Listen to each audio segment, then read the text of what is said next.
जय माता दी। Welcome to my channel. मैं आज आपको गुप्त नवरात्रों की बहुत ही सरल पूजा विधि बताऊंगी। बिना घट स्थापना किए, जौ बोए और बिना आप अखंड जोत किए किस तरह से गुप्त नवरात्रों की पूजा कर सकते हैं। हमारे देवी भागवत के अनुसार जिस तरह वर्ष में 4 बार नवरात्र आते हैं, जिस प्रकार नवरात्रों में देवी माता के 9 रूपों की पूजा की जाती है, ठीक उसी प्रकार गुप्त नवरात्रों में 10 महाविद्याओं की साधना की जाती है। गुप्त नवरात्र विशेषकर तांत्रिक क्रियाएं, शक्ति साधना, महाकाल आदि से जुड़े लोगों के लिए विशेष महत्व रखती हैं। इस दौरान देवी भागवत के साधक बहुत ही कड़े नियम के साथ व्रत और पूजा पाठ लंबी साधना करते हैं और ये साधनाएं जो होती हैं बहुत ही दुर्लभ होती हैं। गुप्त नवरात्रों के दौरान महाविद्याओं, तंत्र साधनाओं, माँ काली, तारा देवी, त्रिपुर सुंदरी, भुवनेश्वरी माता, छिन्नमस्तिका, त्रिपुर भैरवी, माँ धूमावती, माता बगलामुखी, मातंगी और कमला देवी की पूजा की जाती है। मान्यता है कि नवरात्रों में महाशक्ति की पूजा करके श्री राम भगवान ने ही रावण पर विजय पाई थी। नवरात्रों की पूजा विधि मैं अपने चैनल पर बहुत बार दे चुकी हूँ और आज मैं बहुत सरल तरीके से पूजा विधि बता रही हूँ। शास्त्रों के अनुसार 10 महाविद्याओं को सिद्ध करने के लिए ऋषि विश्वामित्र और ऋषि वशिष्ठ ने बहुत प्रयास किए थे, लेकिन उनके हाथ कोई सिद्धि नहीं लगी। फिर उन्होंने वृहत्काल गणना और ध्यान की स्थिति में ज्ञान हुआ उन लोगों को, दोनों ऋषियों को, कि केवल गुप्त नवरात्रों में ही देवी की शक्ति के इन स्वरूपों को सिद्ध किया जा सकता है। गुप्त नवरात्रों में 10 महाविद्याओं की साधना करके ऋषि विश्वामित्र अद्भुत शक्तियों के स्वामी बन गए। उनकी सिद्धियों की प्रबलता का अनुमान इसी बात से लगाया जाता है कि उन्होंने एक नई सृष्टि की रचना कर डाली थी। तो ये जो हमारे गुप्त नवरात्रि होते हैं, इनमें किस तरह से आपको मंत्र साधना करनी है, पूजा साधना करनी है, वो सब मैं आपको वीडियो में बताऊंगी। वीडियो को आप बहुत ही ध्यान से लास्ट तक देखिएगा। अपने संयम को और अनुशासन को में रहकर तन और मन की शक्तियों को ऊर्जा देते हुए आप किस तरह से गुप्त नवरात्रों की पूजा कर सकते हैं। आप किंचित भी अपने मन में शंका मत कीजिएगा। आपको जैसे पूजा होती है उस तरह से कीजिएगा। बहुत सरल रूप में आपको बता रही हूँ।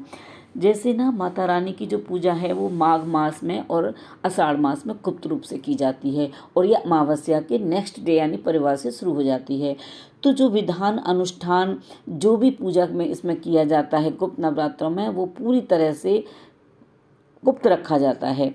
तो आपको क्या करना है, प्रातः स्नान करें, हल्के रंग के वस्त्र पहने और जो पुरुष हैं वो सफ़ेद वस्त्र पहने और जो महिलाएं हैं वो हल्के गुलाबी, हल्के लाल रंग में वस्त्रों को जरूर धारण करें।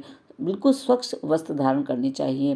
पूर्व या उत्तर दिशा में आपको चौकी लगानी है, या आपका मंदिर है घर का तो आप वहाँ भी पूजा कर सकते हैं। बस आपको गुप्त रूप से पूजा करनी है, जहाँ पर कोई आता जाता ना हो बार बार।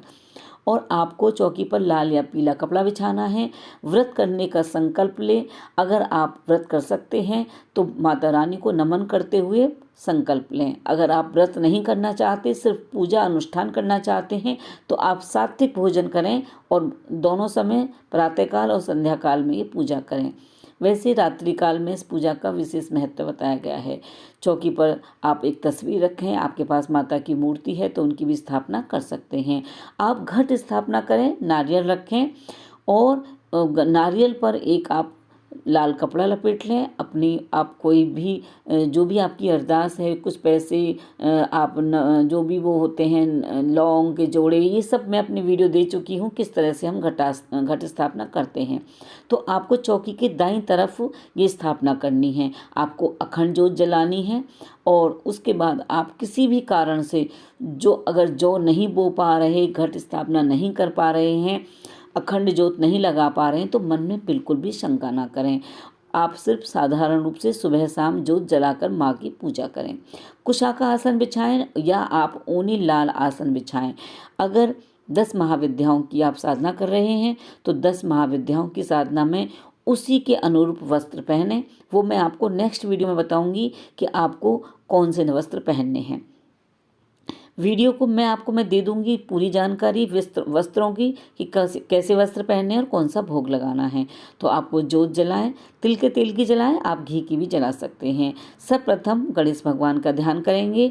ओम गम गणपते नमः, इस मंत्र का आप 108 जाप करेंगे, यानी एक माला का जाप करेंगे। भगवान गणेश को मनाएंगे और उनसे अपनी पूजा साधना को सफल बनाने का आप आशीर्वाद लेंगे।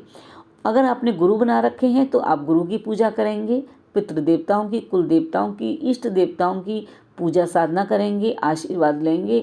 ये बहुत ही अति आवश्यक है आपकी पूजा को सफल बनाने के लिए। भगवान की शिव की पूजा करेंगे, बहुत अति आवश्यक है।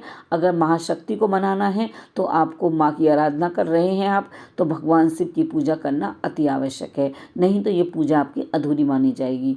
ओम नमो शिवाय की एक माला का जाप करें। विशेष कामना के लिए दाएं हाथ में अक्षत, जल, फूल, सिक्का लेकर आप संकल्प लें। संकल्प लेने की भी वीडियो हमारे चैनल पर अपलोड है, आप वहां से देख सकते हैं। अपना नाम बताएं, संकल्प लें, मनोकामना बताएं, माँ से भूल चूक क्षमा याचना करें और जल को नीचे छोड़ दें। आपको अपना पूरा नाम जरूर बताना होगा और अपनी मनोकामना माता को जरूर बतानी होगी। संकल्प लेने के बाद आपको माता रानी से विशेष अनुष्ठान अगर आप कर रहे हैं तो सिद्ध कुंज का स्तोत्र का पाठ जरूर करना है आपको। माता के बहुत सारे मंत्र दुर्गा सप्तशती में दे रखे हैं, आप उनका पाठ करें। दुर्गा सप्तशती का पाठ करें। अगर आप दुर्गा सप्तशती का पाठ नहीं कर सकते हैं, आपके पास समय की कमी है, तो आप दुर्गा चालीसा पढ़ें और सिद्ध कुंज का स्तोत्र का पाठ करें।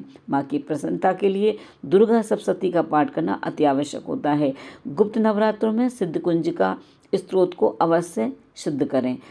सिद्ध कुंज का स्तोत्र वैसे सिद्ध ही है, उसको सिद्ध करने की आवश्यकता नहीं होती है, लेकिन आप गुप्त नवरात्रों में अगर सिद्ध कुंज का स्तोत्र के पाठ करते हैं, 5, 7, 11, 21 जितने भी आप कर सकते हैं, हवन करते हैं, हवन में आप सामग्री डालते हुए नवाण मंत्र जपते हैं, नवाण मंत्र की माला करते हैं, तो आपको सिद्धि प्राप्त होती है।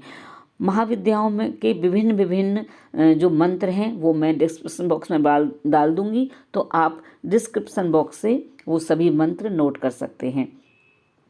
सावर मंत्रों की भी सिद्धि के लिए ये समय सर्वश्रेष्ठ होता है। आप कोई भी सावर मंत्र जो होते हैं हमारे हनुमान जी के, शिव जी भगवान के, उन या कृष्ण भगवान के, तो आप उनको भी सिद्ध कर सकते हैं। जिन लोगों की जो ऐसा व्यवसाय होता है वाक्पटुता का, जहाँ बोलना ज़्यादा होता है, वो लोग बगलामुखी माता की पूजा कर सकते हैं। आप तारा रानी की, आप तारा माता की, जो भी इसमें माताएं मैंने आपको बताई हैं, आप उन सभी माताओं की पूजा कर सकते हैं, आराधना कर सकते हैं। हवन के बाद आप पहले माता का सिद्ध कुंज का स्तोत्र पढ़ लें, या दुर्गा सप्तशती पढ़ना चाहते हैं तो पढ़ लें। उसके बाद हवन करें, फिर आप आरती करें, माँ को भोग लगाएं। लौंग बतासे का भोग लगाएं, आप ऋतु फल भी चढ़ा सकते हैं। कमल गट्टे की माला से ही आपको जाप करने हैं। हकीक की माला से भी आप जाप कर सकते हैं। आप 7, 5, 11, 51, 108 माला कर सकते हैं। जितना आपके पास समय हो आप इतनी माला करें। माँ काली के आपको लक्ष्मी स्वरूप का ध्यान करना होगा और हे माँ, जो भी हमसे मंत्र साधना मैं कर रही हूँ उसको आप सफल बनाएं और मैं आपके प्रसन्नता के लिए ये पूजा कर रही हूँ या कर रहा हूँ, इस तरह से आपको माता से प्रार्थना करनी होगी। तो अगर आप इस तरह से माता की पूजा करते हैं, ध्यान करते हैं, तो आपको अति दुर्लभ माता के दर्शन होंगे। आपको महाकाल को भी मनाना है, आपको महाकाल के भी दर्शन होंगे। माता काली को आप लक्ष्मी रूप में मनाएंगे, और जब आप माँ काली को लक्ष्मी स्वरूप में ध्यान करके मनाते हैं और बोलते हैं कि माँ मुझे प्रसन्न रूप में आप दर्शन दें, तो आपको माता के दर्शन भी होंगे। इसमें पूजा में इसी तरह से आपको पूजा करनी है। उसके बाद आप कन्या जिमाएंगी, तो कन्याओं का प्रसाद बनाकर आप हवन में आहुति लगाने के बाद गाय को खिला दें या किसी कन्या को चुपचाप से दे दें। आपको घर में कन्या नहीं जिमानी है। ये पूजा आपको बहुत ही गुप्त रूप से करनी है। अगर आप कोई सिद्धि प्राप्त करना चाहते हैं तो आप रात्रि में स्नान करने के बाद एक दीप जलाएं, दीप में 2 लौंग डालें। रात्रि में 9 बजे या 11 बजे से आप 3 बजे तक के लिए अपने जाप पर बैठ जाइए। 9 दिनों में आप देखेंगे आपको माता के साक्षात दर्शन होंगे। आपको एहसास होगा, आपको डरने की ज़रूरत नहीं है। इससे घबराने की भी ज़रूरत नहीं है। माँ की योगिनियाँ आती हैं, आपको दर्शन देंगी, आपको माता के दर्शन होंगे। तो बहुत लोग होते हैं ना जो डर जाते हैं, तो आपको डरने की ज़रूरत नहीं है। और कुछ आपको मैं नेक्स्ट वीडियो में बताऊंगी अच्छी अच्छी बातें। इस वीडियो को यहीं समाप्त करती हूँ। आप माता रानी के लाल अनार के दानों का आप माँ को ज़रूर भोग लगाएं। माँ को अनार के दाने बहुत ही प्रिय हैं। तो इसमें आपको पूजा में या तो पीले और या तो लाल भोग का, और जो भी आप आसन बिछाते हैं, वस्त्र पहनते हैं, जो भी माता को फूल चढ़ाते हैं, उन सब में विशेष इन चीज़ों का आपको ध्यान रखना होगा। आप खेतरी बोएं या ना बोएं, घट स्थापना करें या ना करें, उससे कोई फ़र्क नहीं रखता। आप मन में बिल्कुल भी शंका ना करें। आपकी जब जोत जलती है ना दीपक की, और उसकी लपट जब ऊपर को लंबी लंबी जाती है, समझ लीजिए माता ने आपकी पूजा को स्वीकार किया है। तो दीपक की जो भी जोत की जो भी है वीडियो हमारे चैनल पर हैं, आप देख सकते हैं। गुप्त नवरात्रों की बहुत सारी वीडियो मैंने चैनल पर दी हुई हैं, तो आप वहां से वीडियो देखिएगा प्लेलिस्ट में जाकर, और आप पूरी जानकारी ले सकते हैं। मैंने बहुत ही सरल तरीके से आपको गुप्त नवरात्रों की पूजा विधि बताई है। इस तरह से आप गुप्त रूप से पूजा कर सकते हैं। विशेषकर आप कमलगट्टे की और हकीक की माला जरूर रखें। शुद्ध कपड़े पहने, स्वच्छ कपड़े पहने, शुद्ध भोजन करना है आपको, और माँ का भोग भी अवश्य लगाना है। टिल देन बाय बाय, जय माता दी। बने रहिए मेरे चैनल पर। आई होप कि आपको हमारी वीडियो पसंद आई होगी। बहुत ही सरल तरीके से मैंने आपको पूजा विधि बताई है।